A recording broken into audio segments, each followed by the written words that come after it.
Hey everyone, so I have been cutting my Pomeranian's nails myself and I haven't cut into their quick over the past 6 years. Yup, not even once. So today I'm going to share with you all my secrets and go over the 5 common mistakes that people often make when trimming their dog's nails. Alright, let's jump right in. So a big mistake that people often make is not trimming the fur around their dog's paw pads first, and it can be super hard to see where the quick is if all that fur is in the way. And it's not just that. Trimming your dog's paw fur has many benefits. First off, it gives them better traction, especially on slippery surfaces like tile or wood floors. Those paw pads grip a lot better without the fur in the way. Second, it helps keep things clean, which is super important to prevent fungal and bacterial infection that can be caused by damp and matted fur. Also, snow debris can get stuck between their paw pad and cause problems. Third, you'll be able to spot any injuries they might have before they get worse. And of course, it makes it a whole lot easier to see where the quick is when you are trimming their nails. So please don't forget to trim the fur between their toes before trimming their nails if you see that the fur is getting long and covering their paw pads. Another common mistake is clipping a big chunk of the nail all at once. I remember watching a YouTube video where a woman did this to her Pomeranian and I was crying inside the entire time and got so worried for the dog, as this is a recipe for disaster. And soon after, as I predicted, she cut into her dog's quick and the poor dog was bleeding and yelping in pain. So guys, when you are trimming your dog's nails at home, you don't need to rush. Take your time and only clip a little bit off at a time. Every time I cut, I just cut this much of the nail, and I always leave some margin of safety as well. I don't try to cut too close to the quick. I always leave a little white part left just to be on the safe side. Once you see a slight pinkish color at the top of the nail, that's your sign to stop immediately. Do not cut that nail any further, or else there will be a high chance you cut into the quick. It's better to be safe than sorry. Now, some of you might be thinking, but my dog won't sit still long enough for me to take my time. Trust me, I've been there. Cece, one of my Pomeranians, was exactly like that when she first came to the US 6 years ago. After some horrible grooming experience in Vietnam that I talk more in detail in this video, she was super reactive to grooming. No one could go near her nails without her threatening to bite, and if you insist, she would bite hard. And look at her today. Would you believe this is the same dog? So what are my secrets? Training and patience. Nail clipping is naturally unpleasant for your dogs, so don't be surprised if they try to squirm or throw a tantrum. It's up to us to desensitize our dog to nail trimming and make it a positive experience for them. Start small, show them the clippers, reward your dogs with treats just for seeing them, then touch the clipper to their nails, still not clipping yet, and give them more treats, and slowly work your way up to clipping just a tiny bit of the nail. And when they let you, give them lots of praise and treats. And over time, your dog will start creating a positive association with nail trimming. And they will be like, oh okay, this is not too bad, I can tolerate it, and eventually stop fighting against it. And this is why it's so important to learn how to clip their nails safely without hitting their quick. So if you skip the second mistake that I talked about, make sure to go back and watch that. If you do hit their quick,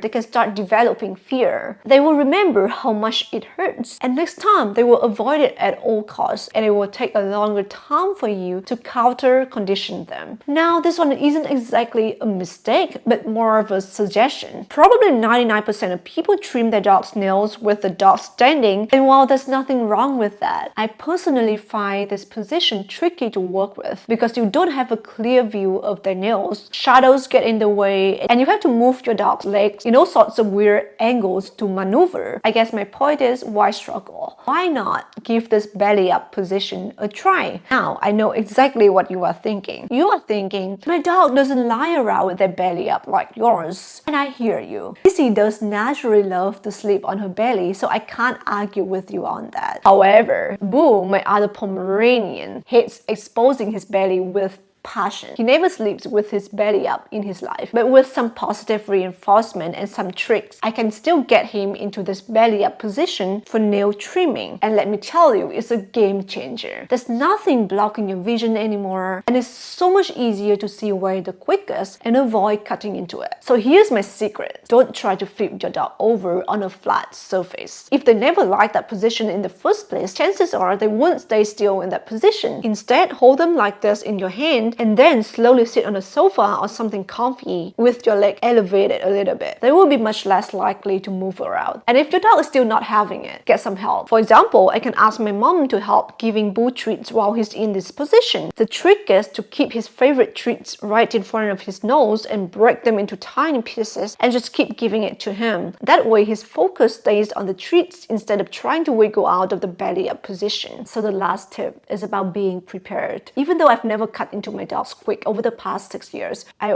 always keep a blood stopper nearby, just in case. Mistakes happen, and it's no big deal. Even professional groomers sometimes hit the quick, and if it happens, don't panic. Just grab some of that powder and apply that to the bleeding nail, and it will stop the bleeding almost instantly. If you found this video helpful, go ahead and give it a thumbs up, and if you're not subscribed yet, hit that subscribe button now because I've got a video on how to groom a Pomeranian without using scissors coming up soon.